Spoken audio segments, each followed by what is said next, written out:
In the near future, climate change, deforestation, and nuclear war have severely damaged Earth. Little by little, most of the world's cities have collapsed, leading to massive shortages of energy and food. Even more alarming, a dangerous lack of oxygen has caused the deaths of thousands. By the year 2067, one of the few surviving cities in Australia has managed to endure thanks to the use of synthetic oxygen. However, this artificial air is contaminated, causing a deadly lung infection known simply as the disease.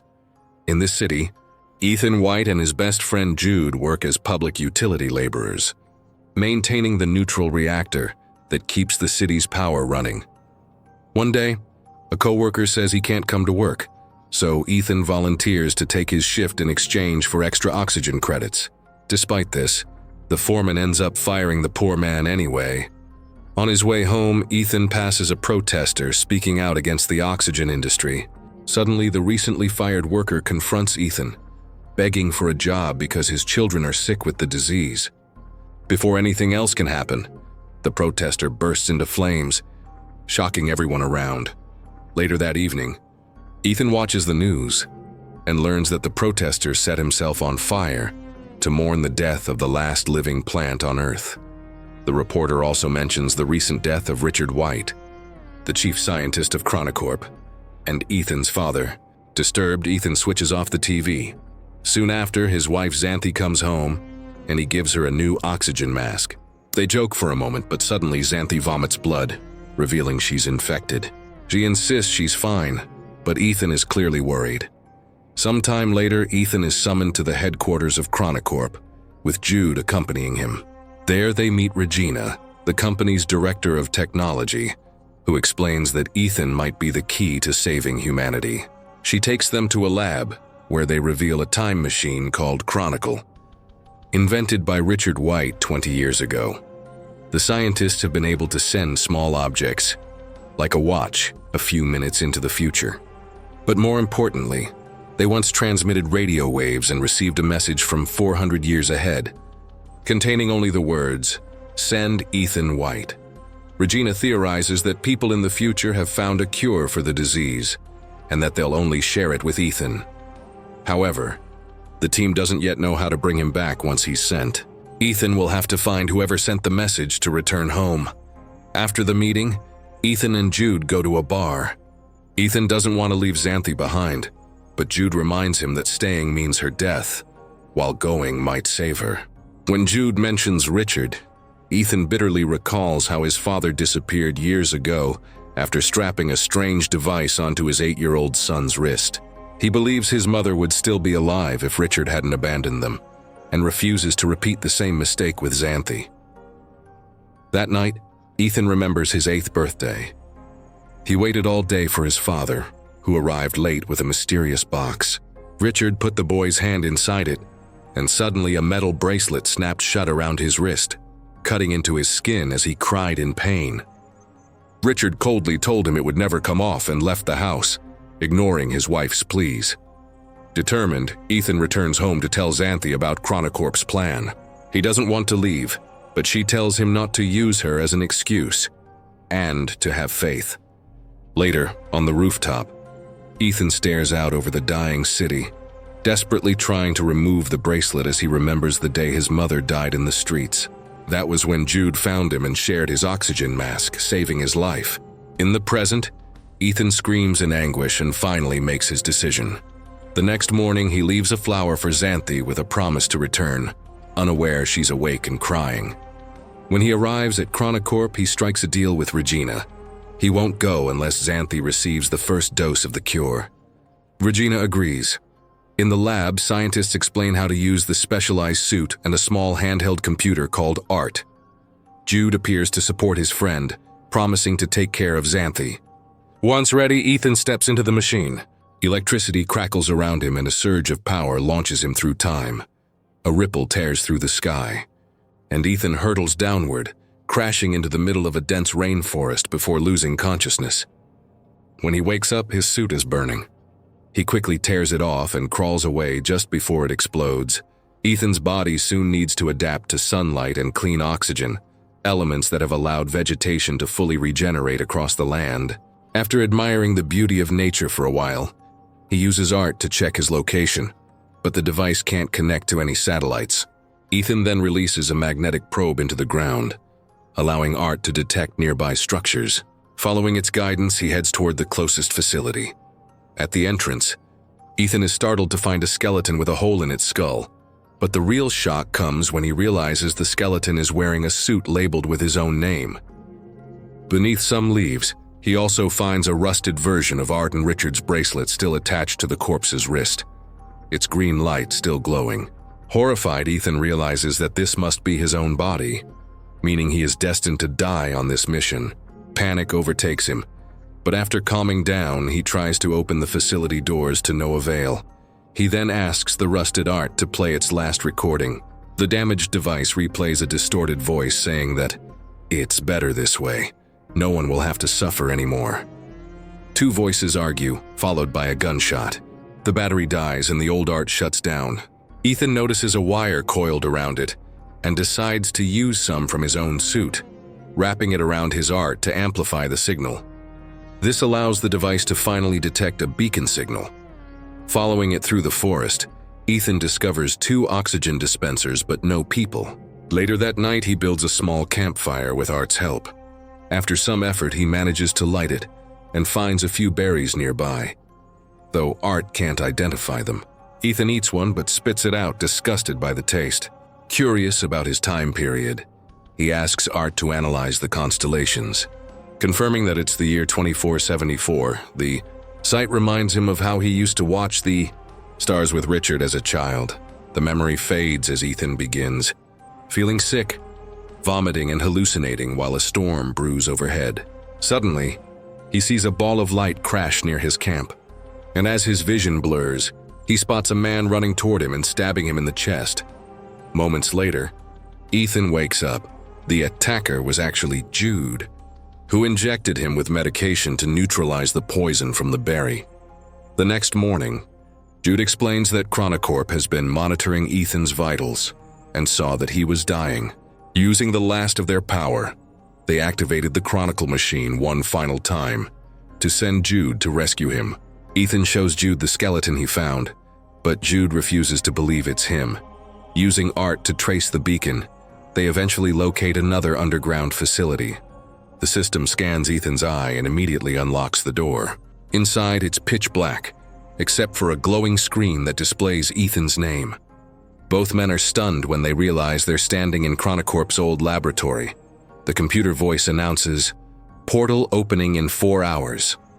Jude is relieved, but Ethan grows uneasy. His bracelet is glowing green, just like the skeletons. Searching the system, he finds a holographic recording of Richard, made decades earlier. In the message, Richard explains that they buried a monitoring station designed to transmit data from the future once the air became breathable again. In his next entry, the team was preparing to receive a signal from the year 2474, but only got the cryptic words, "Send Ethan White." Regina asked whether they could send physical matter, but Richard's report noted a power failure on the future end. Suddenly, the lab's systems shut down, and the computer alerts Ethan to a problem in the nuclear core. Art performs a diagnostic and discovers that the power feed is corrupted, meaning they won't be able to return to 2067. Even worse, if they fail to repair it before the countdown ends, the core will trigger a nuclear explosion. Jude rushes off to find tools, but Ethan stands frozen as the realization hits him. Chronocorp already knew about this power failure because they had received the message long before sending him. That message came from this very place, meaning they had already repaired it once and found the cure. Ethan wonders why Chronocorp never warned them about the power issue, and why they sent Jude, a worker, not a doctor, to assist him. Jude replies that he was the only one who volunteered. He insists they should start the repairs, but Ethan wants to analyze the situation first, causing Jude to lose his temper. When Ethan hesitates, Jude calms down and urges him to grasp the gravity of their predicament. Ethan finally agrees to head into the maintenance tunnels to repair the core, but only if they also search for whoever sent the original message. Though, 2 men journey through the forest. and reach what used to be the city, now in ruins, swallowed by vegetation and time. As they explore the area, Ethan and Jude find countless skeletons, and Ethan realizes that no one from his time survived. The Earth had simply waited for humanity to die out, then healed itself naturally. Disturbed, they visit Sana's old school, discovering the skeletons of children still sitting at their desks, meaning they died right there, with no one left to bury them. Overwhelmed, Ethan starts to believe their mission was doomed from the start. He then finds another skeleton, this one still clutching the metal flower Sana once made for him. Grief floods his mind as memories surface. That night when Richard had told them to meet somewhere, but they were followed by a stranger who killed Ethan's mother and stole his oxygen mask. Richard never showed up, but Jude found Ethan and saved his life. The memory triggers a panic attack, and Jude helps calm him down as Ethan breaks into tears, regretting ever leaving Sana alone. Still convinced that nothing can change, Ethan is shocked when Jude mutters that maybe things are better this way, because no one is suffering anymore.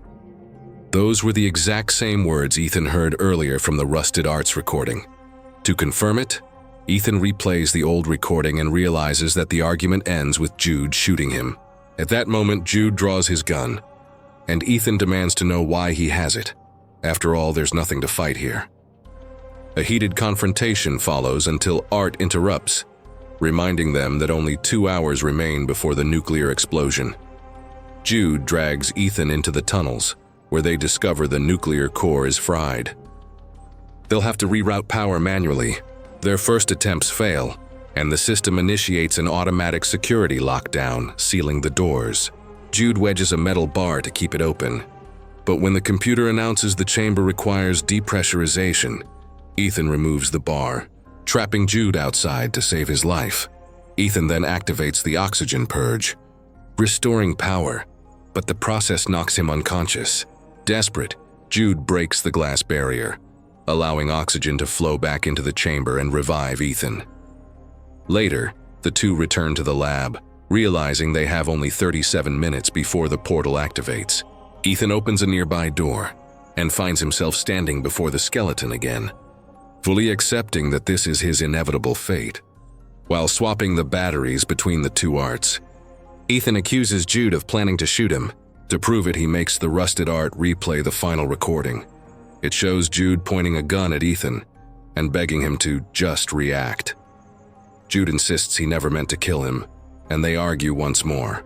Jude suggests giving up and staying there, but Ethan refuses to let humanity die. Ethan forces open another sealed door, entering a utility room, only to find it empty, with no oxygen masks left. Jude insists they can't save everyone, but Ethan shoves him aside and accesses the lab's computer, where he finds a recorded log from his 8th birthday. In the log, Richard admits he made a terrible mistake, but before the message can finish, Jude cuts the power. Furious, Ethan locks Jude inside the utility room and restores the system, determined to hear the full truth. Richard's message resumes. He says he did everything for his son and wanted to explain why. He recalls calling home that night, asking Ethan and his mother to meet him outside. But before he could leave, Regina and Jude stormed into the lab to corner him. Regina revealed her plan to use the Chronicle machine to flee into the future with a select group of elites, abandoning the search for a cure. She argued that humans were the true virus. Richard refused to help and confessed that he had reprogrammed the system so that only Ethan could activate it in the future. Regina then asked a scientist if it was possible to send at least one person forward to fix the energy failure. When he confirmed it was possible, Regina shot Richard in cold blood. At that moment, Jude breaks free and tries to stop the playback, but it's too late. The rest of the truth unfolds. Regina ordered the murder of Ethan's mother and forced Jude to become Ethan's guardian, watching over him for years as part of the company's plan. Heartbroken and enraged, Ethan attacks Jude, calling him a traitor who had been using him his entire life. Another argument breaks out over what to do next. Ethan starts pulling cables to try to shut down the Chronicle, but Jude attacks him, pushing him against the wall while begging to keep fighting. When Ethan refuses, Jude draws his gun and points it at Ethan's head. Yet Ethan still doesn't react, saying he believes in Jude and sees him as a brother. Seeing Ethan in such pain makes Jude remember the night they first met, and guilt overwhelms him. He apologizes to Ethan and gives up. Back at the console, Ethan breaks down, reaching out for Jude's hand, only snapping back to his senses when the computer reacts to the signal sent by Regina's team. That's when he finally realizes the person in the lab who caused all this was himself. Ethan then writes the message, "Send Ethan White," with a plan in mind. In the present, Regina waits for the countdown to reach 0. But instead of opening a portal, the Chronicle explodes. Inside the destroyed machine, they find a gift from Ethan. A set of plant samples, a metal canister, and a video showing Richard's murder. In the future, Ethan destroys the Chronicle so that no one can ever use it again. Soon after, news broadcasts in the present report Regina's arrest and show that scientists are using the plants to begin ecological restoration. A worker from Chronicorp delivers the canister to Zant, since it has her name on it, and when she opens it, she bursts into tears. Inside is a real flower. In the future, Ethan buries Jude's body by the river and places the metal flower on his grave. Suddenly, he sees a butterfly nearby, and as he recalls his father teaching him that everything in the universe is connected through time, Ethan runs back to the facility to find that his skeleton has vanished. Overjoyed by the possible changes, Ethan runs through the forest toward the city, and this time, he discovers that humanity has survived, living in harmony with nature, with buildings seamlessly integrated into the environment. Thus ends 2067, a science fiction film about time, redemption, and hope for the future. This is the end. If you liked it, subscribe to the channel for more videos, like and comment on anything. Until next time, bye-bye.